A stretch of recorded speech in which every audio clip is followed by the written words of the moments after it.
दोस्तों स्वागत है आपका the begin study GK channel पे। दोस्तों एसएससी जीडी की टॉप 20 क्वेश्चंस की सीरीज़ में आप सभी का स्वागत है। दोस्तों इसमें टॉप 20 क्वेश्चंस डेली आपको शाम को 5 से 6 के बीच में कराए जाते हैं, जो कि सारे क्वेश्चंस दोस्तों एसएससी जीडी के जो भी प्रीवियस ईयर एग्ज़ाम्स हो चुके हैं उन सभी से सेलेक्ट करके क्वेश्चंस, और दोस्तों वर्तमान में जो भी शिफ्ट चल रही हैं उन सभी पे आधारित क्वेश्चंस होते हैं, जिनसे निश्चित ही आपका एग्ज़ाम में बेनिफिट होगा।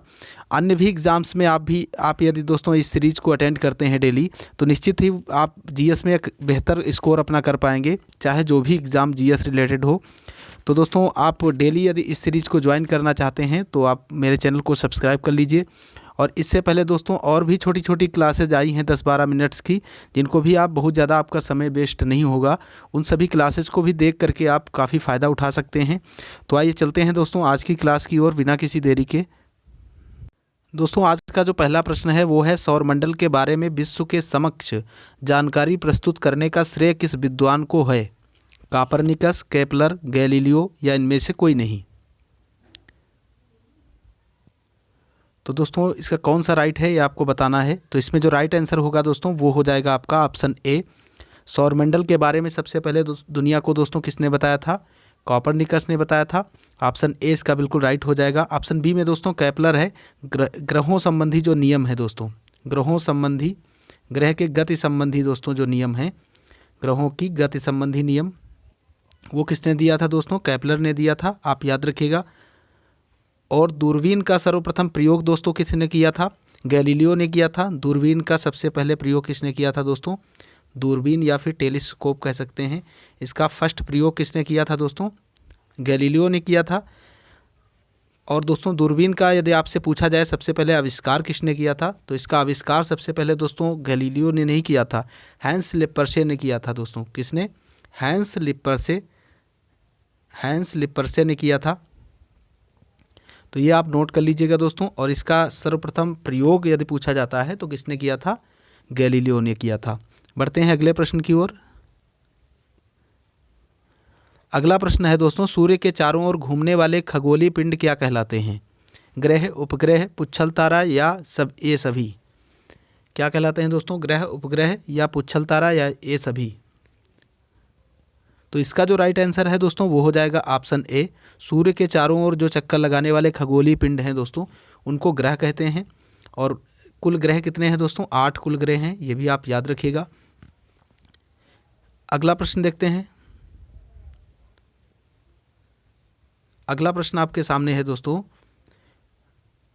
भूगोल भूतल का अध्ययन है ऐसा किसने कहा था? दोस्तों यहाँ पे थोड़ा सा मिस्टेक है, यहाँ भूलोग नहीं दोस्तों, भूगोल होना चाहिए, आप सही कर लीजिएगा। क्या होगा दोस्तों? यहाँ पे भूगोल होगा। भूगोल भूतल का अध्ययन है, ये किसने कहा था? वारेनियस, टेलर, कांट या कार्ल रिटर? तो ये कहा था कांट ने दोस्तों। ऑप्शन सी इसका बिल्कुल राइट हो जाएगा। भूगोल भूतल का अध्ययन है किसने कहा था? कांट ने। और भूगोल दोस्तों वर्तमान भूत की कुंजी है, ये किसने कहा था? भूगोल जो है वर्तमान भूत की कुंजी है, ये कहा था दोस्तों जेम्स हटन ने। जेम्स हटन ने कहा था, ये भी आप याद रखिएगा। किसने कहा था? जेम्स हटन ने। जो भूगोल है वो वर्तमान भूत की कुंजी है। भूगोल का जनक आपसे पूछा जा सकता है, तो याद रखिएगा आप दोस्तों, हिकैटियस। भूगोल का जनक कौन है दोस्तों? हिकैटियस है। ऑप्शन, इस क्वेश्चन का जो ऑप्शन है वो सी करेक्ट होगा। बढ़ते हैं अगले क्वेश्चन की ओर। अगला क्वेश्चन है, सौरमंडल में कितने ग्रह हैं? 12, 10, 9, 8? दोस्तों पूर्व में ही आपको बता चुके हैं सौरमंडल में वर्तमान में कितने ग्रह हैं दोस्तों? 8। इससे पहले प्लूटो भी शामिल था, लेकिन प्लूटो को दोस्तों 2006 में दोस्तों इसको बौने ग्रह में रख दिया गया, ग्रहों की श्रेणी से हटा करके, इसलिए ऑप्शन इसका डी करेक्ट होगा। अगला क्वेश्चन देखते हैं। अगला क्वेश्चन है, किसी ग्रह के चारों ओर परिक्रमा करने वाले छोटे आकाशीय पिंड को क्या कहते हैं? पुच्छल तारा, ग्रह, उपग्रह या ये सभी?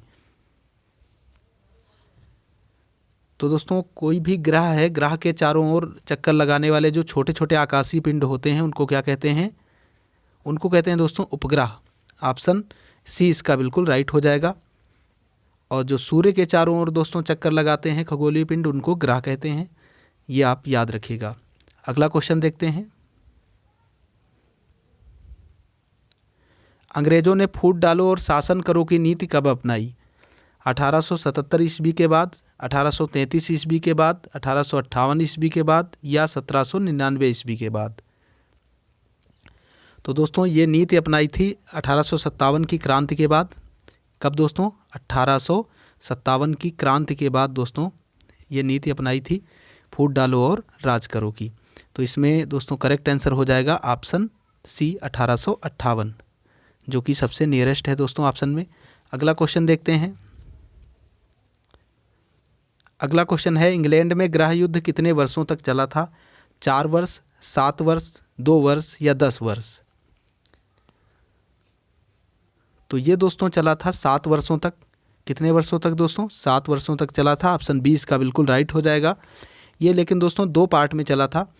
पहला जो गृह युद्ध दोस्तों चला था वो 1642 से 46 तक चला था। नोट कर लीजिएगा, 1642 से 46 तक चला था।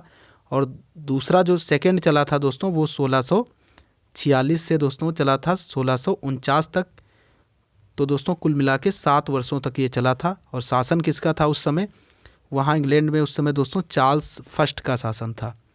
चार्ल्स प्रथम उस समय वहाँ का शासक था दोस्तों। अगला क्वेश्चन देखते हैं। अगला प्रश्न है दोस्तों जो कि काफ़ी इम्पोर्टेंट है। आर्य भारत में कहाँ से आए थे? पश्चिम एशिया से, पूर्व एशिया से, केंद्रीय एशिया से, दक्षिण एशिया से? इसमें से कौन सा राइट है ये आपको बताना है। तो आर्य दोस्तों भारत में आए थे। इसमें कई विद्वानों का अलग अलग मत है, जिसमें मैक्स मूलर का ज़्यादा प्रचलित माना जाता है दोस्तों, ज़्यादा प्रमाणित माना जाता है। तो मैक्स मूलर ने क्या बताया था दोस्तों? आर्य भारत में मध्य एशिया से आए थे। तो ऑप्शन में कौन सा राइट हो जाएगा? ऑप्शन सी बिल्कुल राइट हो जाएगा। बाल गंगाधर तिलक का मत क्या है दोस्तों इसके बारे में? बाल गंगाधर तिलक ने माना था दोस्तों आर्य कहाँ से आए थे? उत्तरी ध्रुव से आए थे। कहाँ से दोस्तों? उत्तरी ध्रुव से, या दोस्तों आर्कटिक प्रदेश से आए थे, या कह सकते हैं दोस्तों आर्कटिक प्रदेश से आए थे आर्य। ऐसा किसने माना है? बाल गंगाधर तिलक जी ने। अगला प्रश्न देखते हैं। अगला प्रश्न है दोस्तों, मुगल काल में सर्वप्रथम किस शहर में अंग्रेजों ने अपने कारखाने स्थापित किए? तो सबसे पहले अंग्रेजों ने दोस्तों जो कारखाने स्थापित किए थे वो सूरत में स्थापित किए थे। ऑप्शन डी का बिल्कुल राइट हो जाएगा। अगला प्रश्न देखते हैं। अगला प्रश्न है दोस्तों, पानीपत की दूसरी लड़ाई किनके बीच हुई थी? दोस्तों यहाँ पे ऑप्शन में थोड़ा सा त्रुटि है। बेगम नहीं दोस्तों, बैरम होना चाहिए, बैरम खान। तो बैरम खान और हेमू, अकबर और मिर्ज़ा हकीम, अकबर और बैरम खान, अकबर और राणा प्रताप? तो इसमें से कौन सा राइट है ये आपको बताना है। तो इसमें जो राइट है दोस्तों वो है ऑप्शन ए, बैरम खान और दोस्तों हेमू। अकबर का जो दोस्तों संरक्षक था बैरम खान, उसके और हिंदू शासक दोस्तों हेमू के मध्य हुआ था। हेमू का पूरा नाम पूछा जा सकता है। हेमू का पूरा नाम क्या था दोस्तों? हेमचंद्र विक्रमादित्य। ये भी आप याद रखिएगा, हेमचंद्र विक्रमादित्य, ये इनका पूरा नाम था, विक्रमादित्य। ये हेमू का पूरा नाम है, ये भी आप याद रखिएगा। पानीपत की प्रथम लड़ाई की बात करें दोस्तों, ये 1526 ईस्वी में हुई थी। 1526 ईस्वी में किसके किसके बीच हुई थी दोस्तों? बाबर और इब्राहिम लोदी के मध्य हुई थी दोस्तों। बाबर और इब्राहिम लोदी जो था दोस्तों इसके मध्य हुई थी।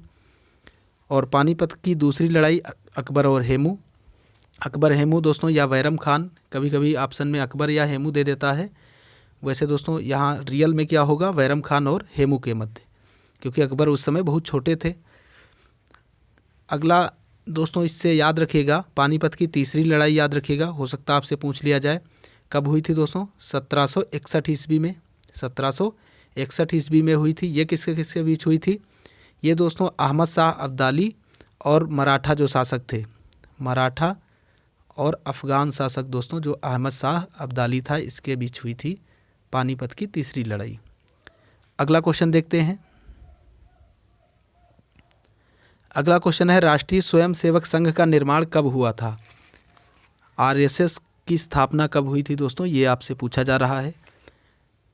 26 नवंबर 1935, 15 अगस्त 1947, 27 सितंबर 1925, 26 जनवरी 1950। तो इसका जो राइट आंसर हो जाएगा दोस्तों वो होगा ऑप्शन सी, 27 सितंबर 1925 में दोस्तों आरएसएस की स्थापना की थी। किसने की थी ये भी आप याद रखिएगा, केवी हेडगेवार। किसने दोस्तों? केवी हेडगेवार ने स्थापना की थी आरएसएस की, हेडगेवार। तो ये भी आप साथ में याद रखिएगा। अगला प्रश्न देखते हैं। अगला प्रश्न है दोस्तों, राष्ट्रीय स्वयं सेवक संघ का मुख्यालय कहाँ है? नागपुर, भोपाल, आगरा या अहमदाबाद? तो दोस्तों राष्ट्रीय स्वयं सेवक संघ जो आरएसएस है उसका स्थापना स्थल कहाँ है दोस्तों, यानी मुख्यालय उसका कहाँ है? नागपुर में है। ऑप्शन ए इसका बिल्कुल राइट हो जाएगा। अगला प्रश्न देखते हैं। अगला प्रश्न है दोस्तों, भारत का पहला विधि और न्याय का मंत्री है।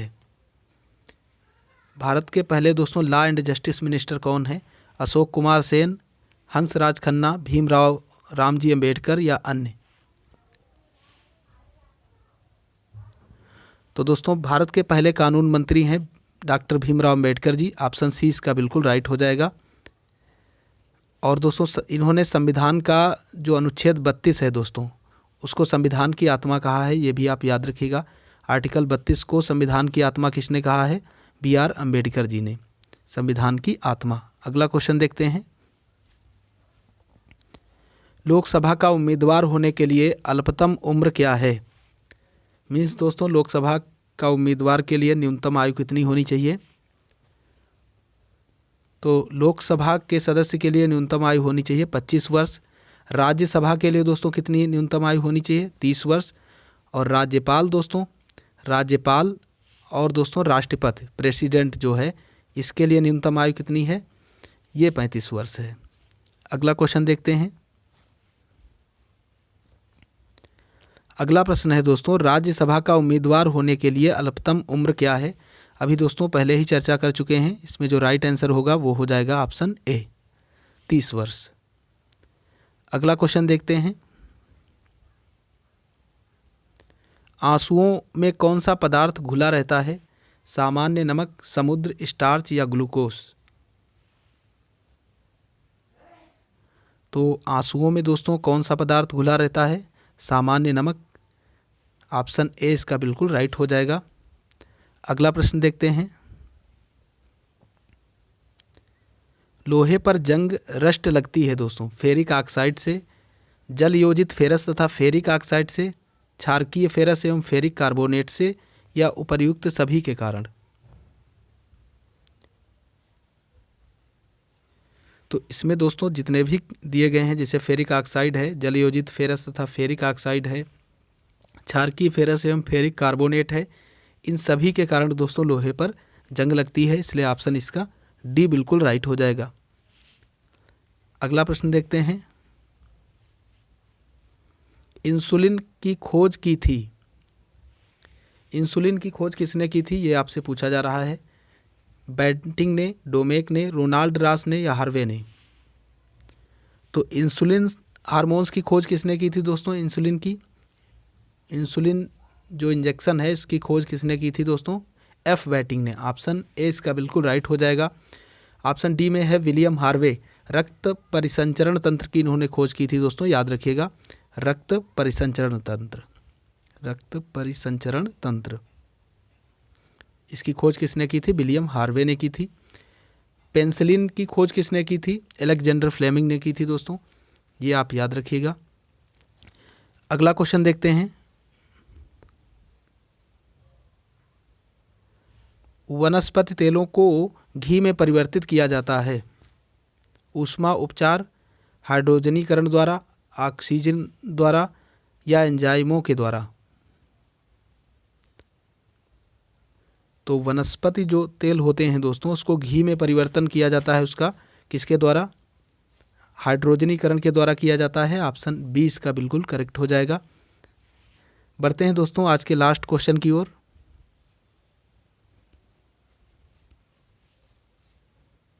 निम्नलिखित में से कौन सी एक मिश्र धातु है?